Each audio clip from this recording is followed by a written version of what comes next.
വിടവുള്ള ഭാഗത്തേക്ക് കയറി നിന്നുകൊണ്ട് പേരുകളും രണ്ടാമത്തെ നമസ്കാരം ആരംഭിക്കുകയാണ്. ബാക്കിയുള്ള സുഹൃത്തുക്കൾ നമ്മോടൊപ്പം ചേരുന്നത്.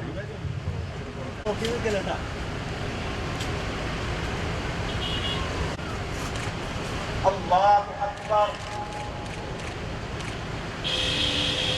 അല്ലാഹു അക്ബർ, അല്ലാഹു അക്ബർ, അല്ലാഹു അക്ബർ.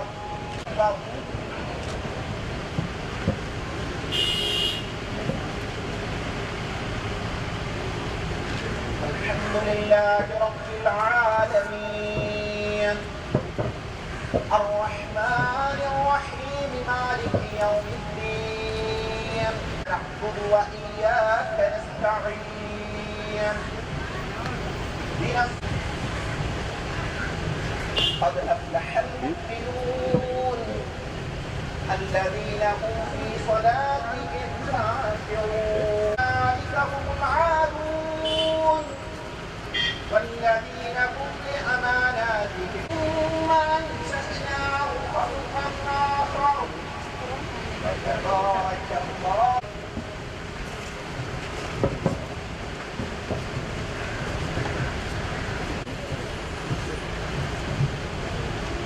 الله أكبر.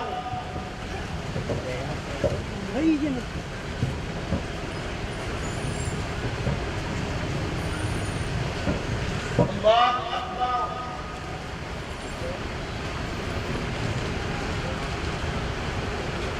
الله أكبر.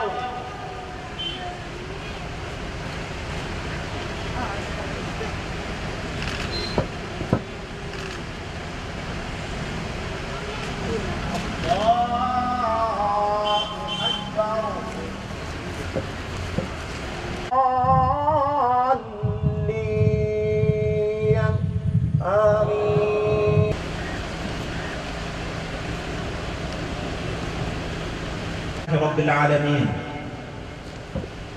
والصلاة والسلام على أشرف الأنبياء والمرسلين نبينا محمد وآله وبث منهما رجالا كثيرا ونساء.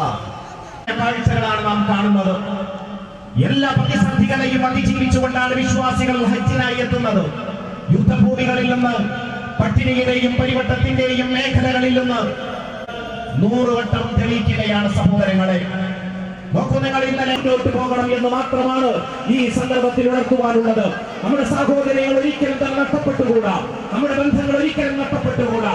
മഹാനായ ഇബ്രാഹിം പ്രവാചകന്റെ ത്യാഗത്തിന്റെ ചരിത്രം നമ്മളായി മറക്കുക. മഹാനായ പ്രവാചകന്റെ വിവേകം നമ്മൾ പഠിക്കുക. മഹാനായ ഇബ്രാഹിം പ്രവാചകന്റെ ജീവിതത്തിലെ സത്യസന്ധത നമ്മുടെ ജീവിതത്തിലേക്ക് കൊണ്ടുവരിക.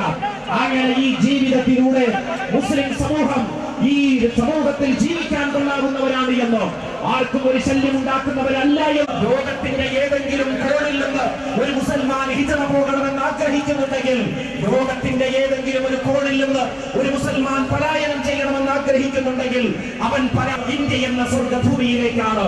അത്രമേൽ സമാധാനവും അത്രമേൽ സ്വാസ്ഥ്യവും അത്രമേൽ സുരക്ഷിതത്വവുമാണ് ഇന്ത്യയിലെ മുസ്ലിങ്ങൾ ഇന്ത്യയിൽ അനുഭവിച്ചുകൊണ്ടിരിക്കുന്നത്.